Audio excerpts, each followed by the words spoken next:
This is one of our focus areas during our G20 presidency.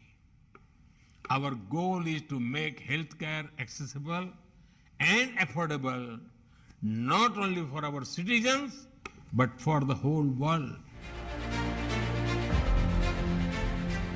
एक तरफ G20 की मेजबानी तो दूसरी तरफ न्यूट्रास्यूटिकल्स के दिग्गजों का जमावड़ा। हर क्षेत्र में दुनिया अब भारत की तरफ देख रही है। मुंबई के ऐतिहासिक ताज होटल में सरकार, न्यूट्रा इंडस्ट्री और दुनिया के 350 से ज्यादा लीडर्स एक साथ बैठे भारत के 2030 तक 100 बिलियन न्यूट्रास्यूटिकल मार्केट के लक्ष्य की रूपरेखा तय करने के लिए। Thanks to the Government of India and thanks to Principal Scientific Advisor of India to उन्होंने जो न्यूट्रास्यूटिकल टास्क फोर्स क्रिएट करवाया है, जिसकी वजह से अब न्यूट्रास्यूटिकल इंडस्ट्री को एक लीगल स्टेटस मिला है, पैनल स्टेटस मिला है शिफेक्सिल में, मिनिस्ट्री ऑफ कॉमर्स में। अब हम लोग काम कर रहे हैं HSN कोड्स पर, बायोडाइवर्सिटी लॉ पर, PLI स्कीम पर। फार्मेसी की तरह ही भारत को दुनिया का न्यूट्रास्यूटिकल हब बनाने के लिए सरकार भी पूरी शिद्दत से जुटी हुई है। बीते करीब 7 सालों में ही भारत के आयुष उत्पादों की इंडस्ट्री 6 गुना बढ़ चुकी है। इसीलिए भारत खुले दिल से दुनिया का स्वागत कर रहा है। भारत का बहुत बड़ा स्कोप है। ऑलरेडी हम traditionally we are rich and हमारी जो ट्रेडिशनली जो प्लांट्स ग्रो करते हैं वो काफ़ी हैं, बट ओनली हमें ये क्रॉप्स को, प्लांट्स को कल्टीवेशन करने की ज़रूरत है।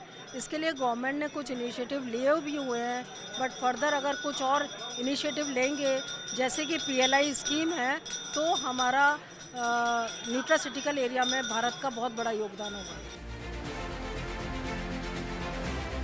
बैठक में दुनिया भर से आए दिग्गजों ने भारत की ग्रोथ स्टोरी पर भरोसा जताया और मोदी सरकार के वन अर्थ वन हेल्थ और सर्वे संतु निरामया के मंत्र में अपनी भूमिका सुनिश्चित करने की बात कही। UAE के शाही परिवार के साथ ही दुनिया भर से आए इन्वेस्टर्स ने खुले दिल से भारत में निवेश के लिए हामी भरी।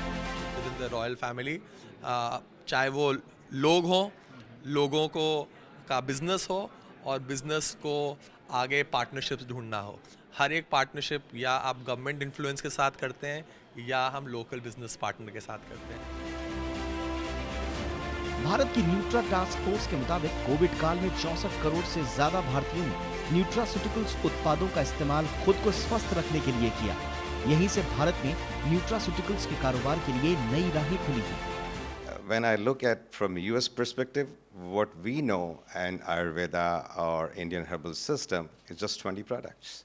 And that really frustrates me all the time because if you look at any Ayurvedic text, there are 36,000 known herbs out there. Why we have not looked into that? Industry को शेप करना हो तो government की support ज़रूरी पड़ती है, जैसे कि PLI स्कीम हो, जैसे कि HSN कोड्स हो, जैसे कि ये एक्सपोर्ट मार्केट इन्होंने जैसे बताया अपने इंटरव्यू में कि चाइना के सामने कम्पीट करना है तो हमें चाइना की तरह थोड़ा सा तो खेलना पड़ेगा।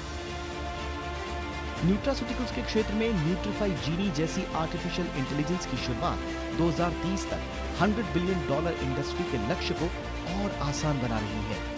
ये जो आर्टिफिशियल इंटेलिजेंस है, ये आपका रिक्वायरमेंट पहले समझता है, आप लिख दीजिए क्या चाहिए आपको, फिर वो जाके 2.5 मिलियन डेटा पॉइंट से निकाल के आता है कि सर ये आपके 50 ऑप्शन है, आपने 5 निकाले थे ना, ये रहे 50। न्यूट्रीफाई टुडे उसमें एक इतना इम्पॉर्टेंट रोल प्ले कर रहा है न्यूट्रास्यूटिकल्स को सेंटर स्टेज पे लाने के लिए, सब तरीके के स्टेक होल्डर्स को साथ लाने के लिए। गवर्नमेंट भी है, एकेडमिया भी है, प्रोफेशनल एसोसिएशंस भी है, इंडस्ट्री भी है, जो एक कमरे में नहीं बैठ।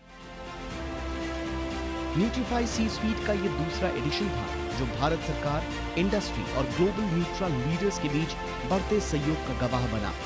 न्यूट्रास्यूटिकल्स के क्षेत्र में इस आयोजन ने भारतीय आयुष उत्पादों के अमृतकाल का दरवाजा खोल दिया है।